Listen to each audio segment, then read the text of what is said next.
Sobrang bilis na po kailangan nang bumalik sa What was your reaction nung malaman mo you work with Sarah? Sabi ko konsepto. Konsepto ang importante kasi syempre sa dami na nagawa natin pelikula, it's important na bago.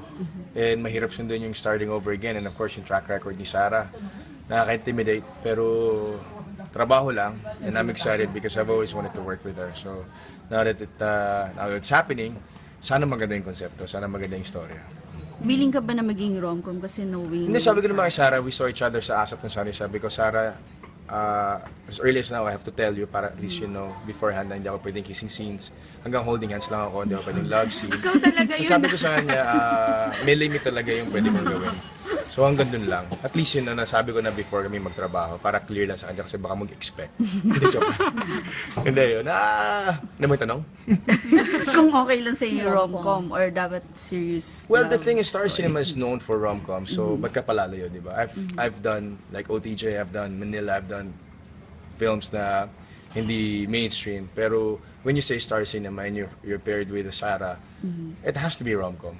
You know, yun naman ang forte ng Star Cinema, so walang problema. Pero kinakaroon ba ng second thought kasi syempre, Sarah is younger. Bata-bata pa, tapos iba rin yung market niya, iba rin yung market mo. Nagkaroon ba ng second thought na baka hindi mag-work or ano?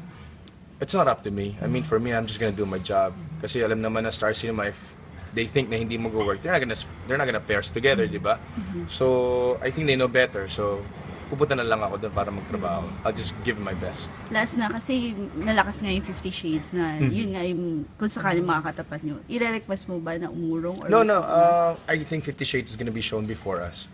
Post-Valentine's yata kami kung aabot kami. Okay. Pero since meron Catherine na nandun ako, papasok kung sino mauna matapos sa amin, I'd rather prioritize yung matapos na maayos kaysa yung may deadline. Okay. Ayoko nagmamadali sa pelikula kasi nakaka-stress, nakaka-pressure, mag-suffer yung quality. Not for anything, but mas maganda na yung napapaganda pa na may oras ka. So kung di man umabot, it's not about the plated anyway. Basta may maganda ka naman pelikula, it doesn't matter kung anong kailan ba palabas. Bjorn, naniniwala ka ba na may tampo si John Lloyd dahil hindi daw natuloy sa kanila dahil sa inyo ni Sarah? Huh?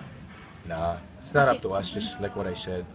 Trabahador lang din kami, mga artista lang kami. Kung meron mga nire-request, labas naman kami doon. And I don't think Lloydie, would feel bad, if I'm paired with Sarah because maraming best na rin sila nagkapares.